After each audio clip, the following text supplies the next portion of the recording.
Hello and welcome to another episode of 1000 Actually Fun Books, where we are looking to find the best of fun escapist books. Today we are reviewing a book called Finlay Donovan is Killing It by Elle Cosimano. And this is the first in a series.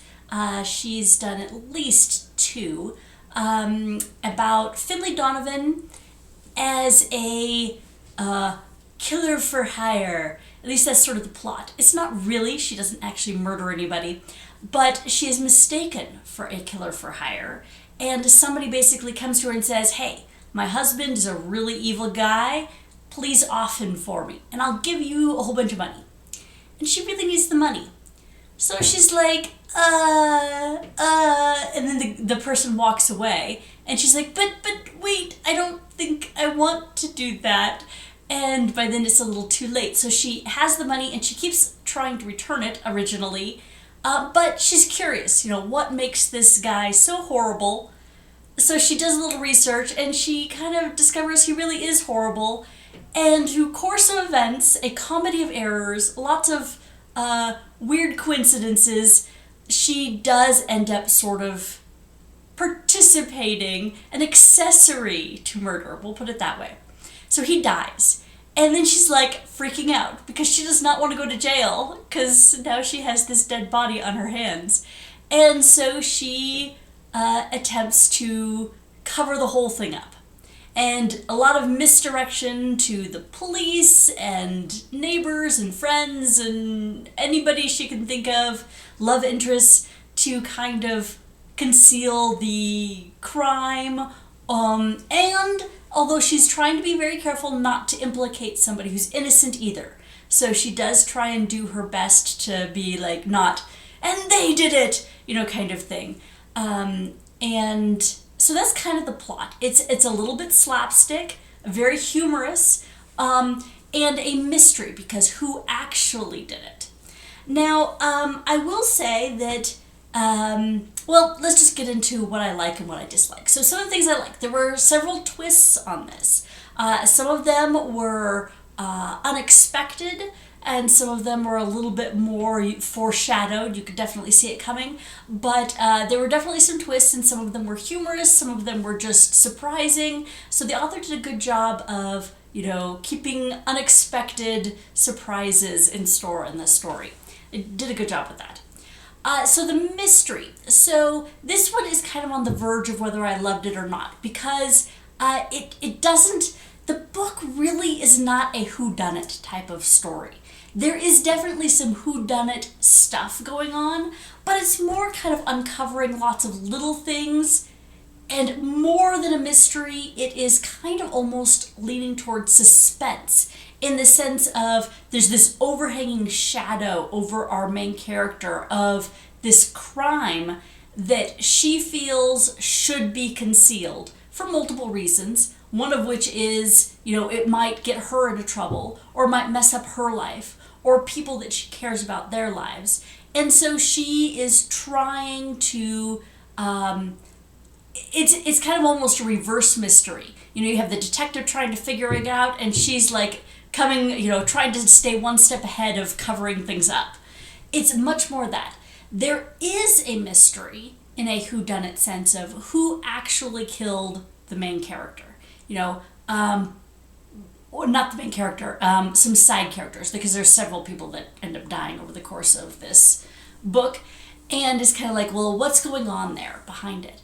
And that is a mystery, but it almost feels like an afterthought.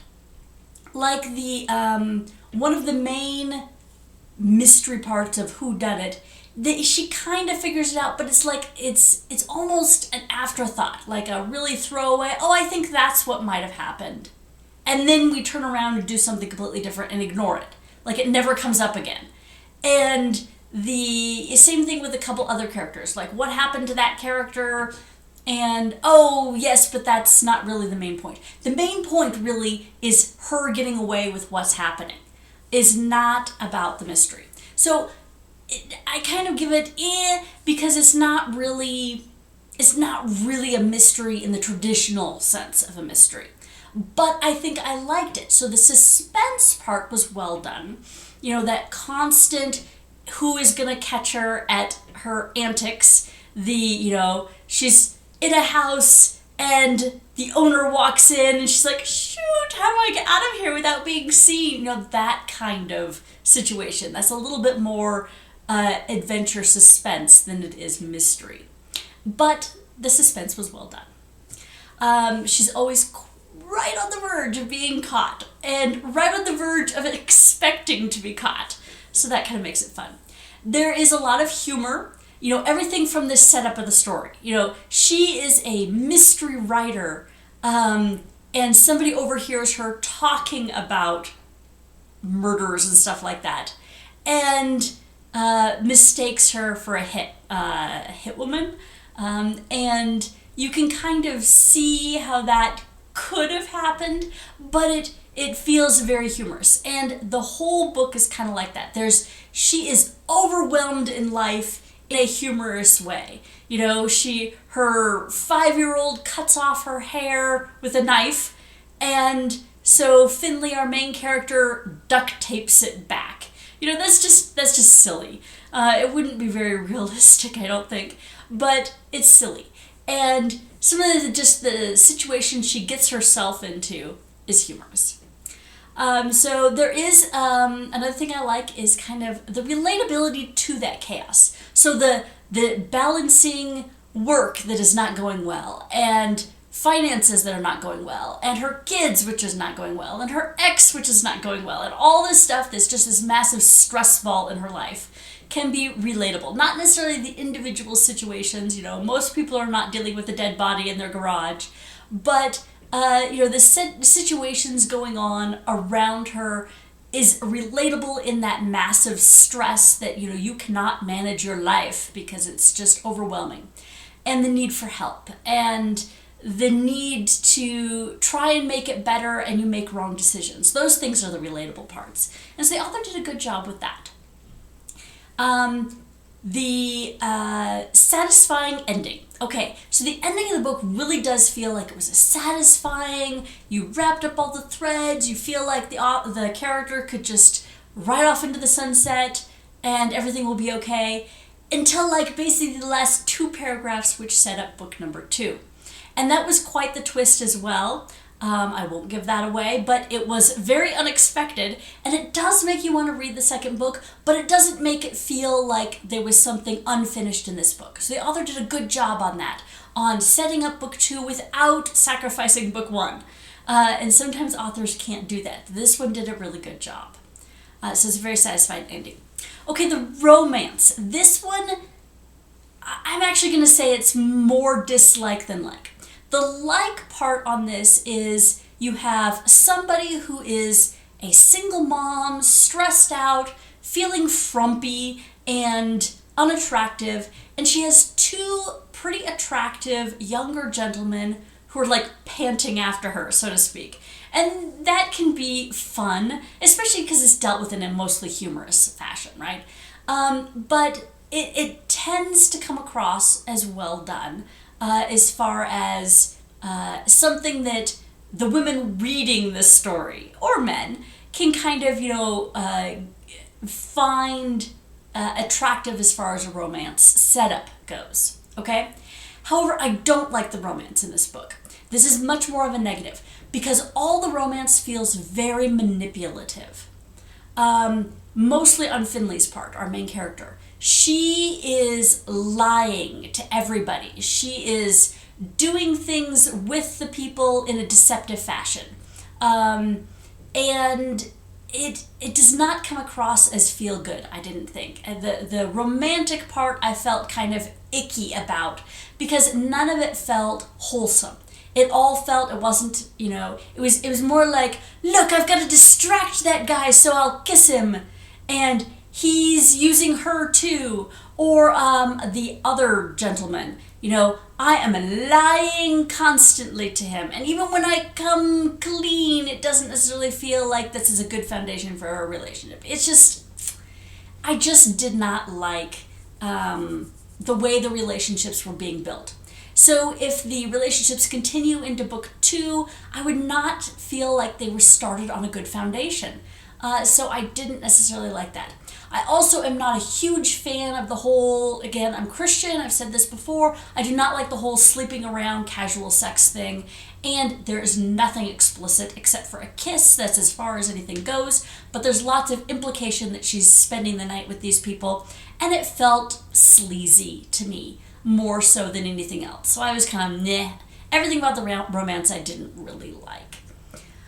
Another thing I didn't like is, so our first victim that dies, he is a bad, bad man.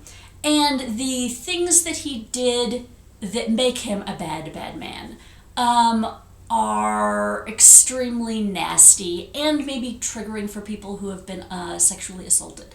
I don't think that that would be again, no real gory details are given, but it's not a good thing, kind of very gross. So a warning for that more so than a dislike. It's just a warning.